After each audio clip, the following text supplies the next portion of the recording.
Сәлеметсіздер ме балалар?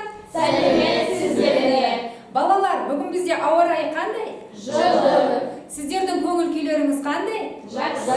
Ендеше, жақсы көңіл күймен біз бүгінгі сабағымызды бастаймыз. Қане бәріміз?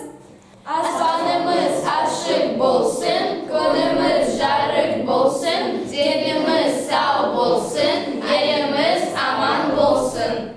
Жарайсыздар балалар. Енді сіздер қанекей тақтаға келіп амандасудың элементтерін көрсетеміз. Балалар, енді біз сіздерменен амандасудың түрлі жолдарын көрсетейік. Қане балалар, бірінші көзбен амандасамыз. Қолымызбен амандасамыз. Иықпен амандасамыз. Иықпен амандасамыз. Аяқпен амандасамыз. Иә, және біз арқамен амандасамыз. Жарайсыздар. Сонымен енді балалар, біз сіздерменен үй тапсырмасын айдарын тексереміз. Үй тапсырмасын тексеру үшін біз сіздерменен цифрлы тақия айдар атты үй тапсырмасын тексереміз. Мен сіздердің дастарыңызға кигіземін, және мұнда үй тапсырмасының сұрақтары жазылған. Сол сұраққа жауап беріп, келесі оқушының басына кигіземіз. Қане, Катя, ала ғой. С персидского языка пасы тырылғы. Тілінен. Жақсы, қалай кигізесің?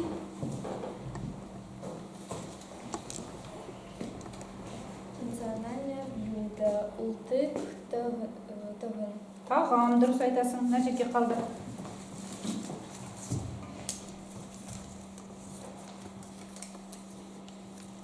Всем баршаға. Ары кигіземін.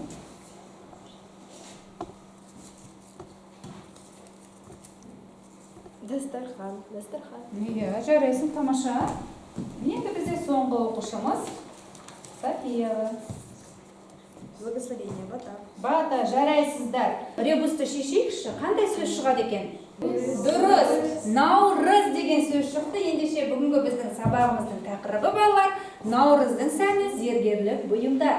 Енді міне алдарыңызда көріп тұрғандарыңыздай өте керемет қазақ халқының ұлттық әшекей бұйымдарын көріп тұрсыздар сіздер.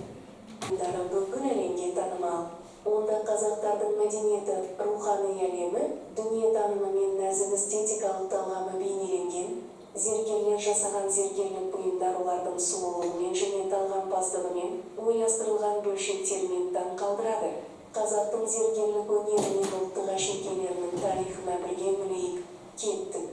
Алқаны жасөспірім және бойжеткен қыздар, жас келіншектер таққан.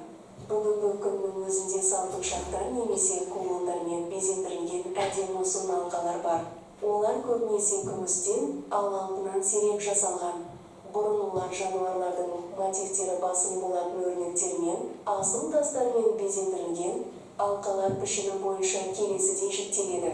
Өміржен, іші қуыс болатын үштік бұрышты тақтадан жасалған әшекей. Тақталар тігінен шынжырлармен бекітіліп, шынжырлы салпыншақтың ұшында сыңғырлаған дыбыс шығаратын қозамен. Изделие, да? Олар не үшін керек? Сырға, дұрыс. За что мне нужны нам? Они украшают праздник. Әшекей, дұрыс айтасыздар. Иә, для красоты. Тағы да наурыз мерекесіне қажет. Иә, наурыз мерекесіне қажет. Енді балалар, бүгінгі біздің сабағымыздың дәйек сөзі, яғни эпиграфымыз бүгінгі сабағымыздың. Еңбек атаулының бәрі де бағалы, өйткені ол адамды өзгелендіреді. Кімнің сөзі? Толстойдың сөзі. Не деп жазылған? Труд красит человека. Правильно, погромче еще раз скажи. Труд красит человека. Да, труд красит человека. Яғни, біз еңбек етсек қана бір нәтижеге қол жеткіземіз. Қалаған нәрсемізді ала аламыз. Өзімізге әшекей бұйымдарды біз сатып алу үшін біз не істеуіміз керек? Еңбек етуіміз керек. Жарайсыздар. Зергерлік бұйымдар туралы толық мәлімет беру, оқушылардың ауызекі сөйлеу тілін дамыту. Тыңдалған мәтіннің негізінде мазмұнын түсіну, ақпараттың өзектілігін анықтау, және де етістікті келер шақта дұрыс қолдана білу, бұл біздің сабағымыздың мақсаты балалар. Енді жаңа сөздермен таныс болайық. Алдарыңызда көріп тұрғаныңыздай, қане бәріміз. Әшекей, украшение, зергер, ювелир. Енді қараңыздар, әшекейлер өз ішінен бөлінеді. Внутри они делятся. Шаш әшекейлері. Накосное украшение. Міне, шашқа арналып тағылатын қыздардың әшекейлері. Олар бізде шолпы және шашбау деп аталады. Әрі қарай кеттік. Дене әшекейлері. Нательные украшения. Алқа. Ожерелье. Өңір жиек. Нагрудное украшение. Сырға. Серги. Бізде осындай жаңағы әртүрлі қазақ халқының ұлттық әшекей бұйымдары бар, е балалар?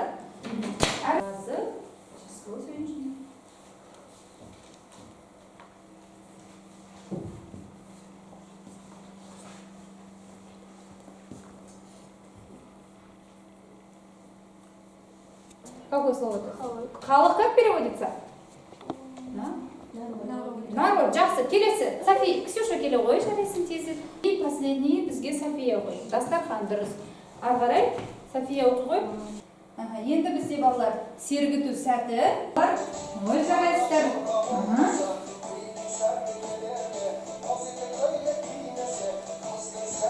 Ой, жарайсыздар. Аслан делаем. Смотрим на доски, повторяем.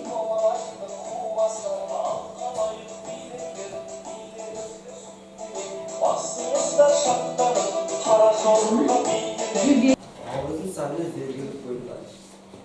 Украшение Наурыза это юбилейный день. Дұрыс айтасың. Ары қарай келесі Юра. Лице, шапан, колпак, киеда. Как переводится?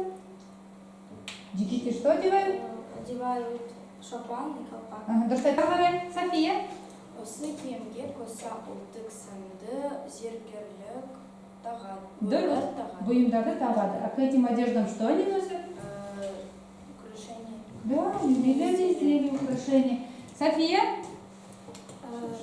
Немін нағашым зергер. Тақтаға назар аударып, сәл көңілімізді біз грамматикамызды есімізге түсірейік. Вспомним, что такое у нас етістік. Етістік как переводится? Глагол. Яғни, етістік дегеніміз не? Қимылды, іс-әрекетті, жай, күйді білдіретін сөз табын біз етістік деп атаймыз. Сұрақтары қандай? Не істеді, не істейді, не қылды. Етістіктің неше түрі бар, балалар? Негізгі, туынды. Екі түрі бар. Негізгіге қандай мысал? Жаса, бар, кел, айт. Туынды? Баста, тазала, тісте, тұзда. Жақсы. Сонымен қатар, мына тақтаға назар аударайықшы, балалар. Бұлар кімдер бізде? Және? Байтұрсынов. Бұларға неше жыл, Ыбырай Алтынсаринға биыл неше жыл толды? 180. Дұрыс, 180 жылдық мерейтойы толды біздің мерейлі Ыбырай Алтынсарин атамызға. Біздің ауданымыз қалай аталады?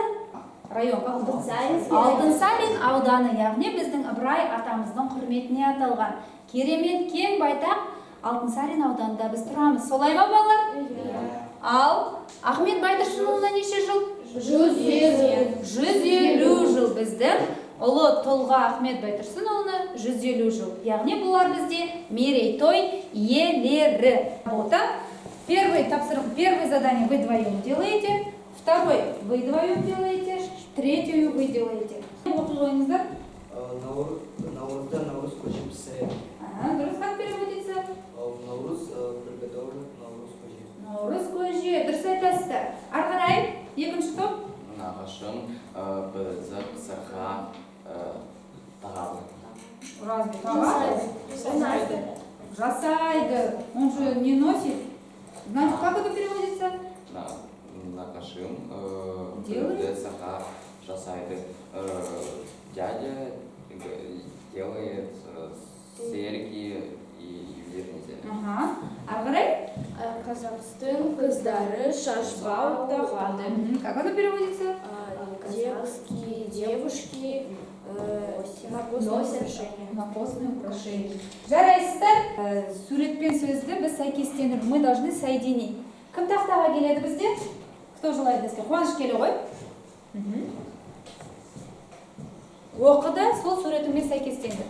Қыз баланың құлағына тағылатын әшекей бұйым Ол не бізде?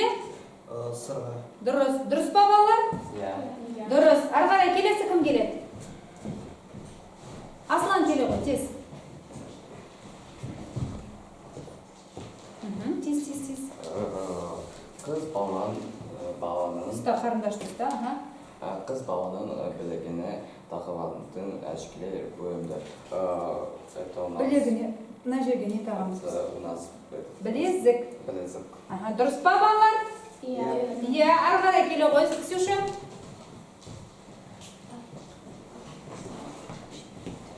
Кыз баланың шашына тағылатын әшекей бұйым. Шашбау. Дұрыс па? Вика келе ғой. Кыз баланың мойнына тағылатын әшекей бұйым. Ол қалай аталады? Как это называется, ребята? Помогает.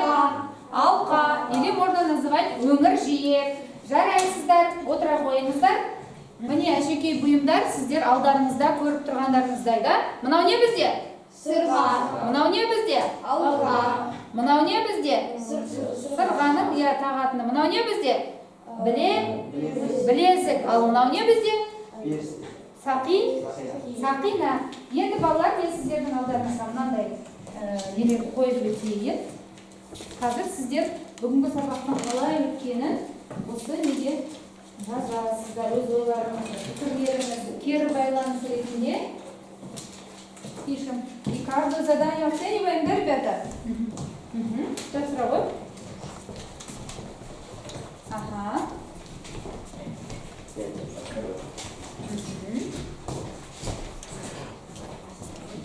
Тапсырамыз.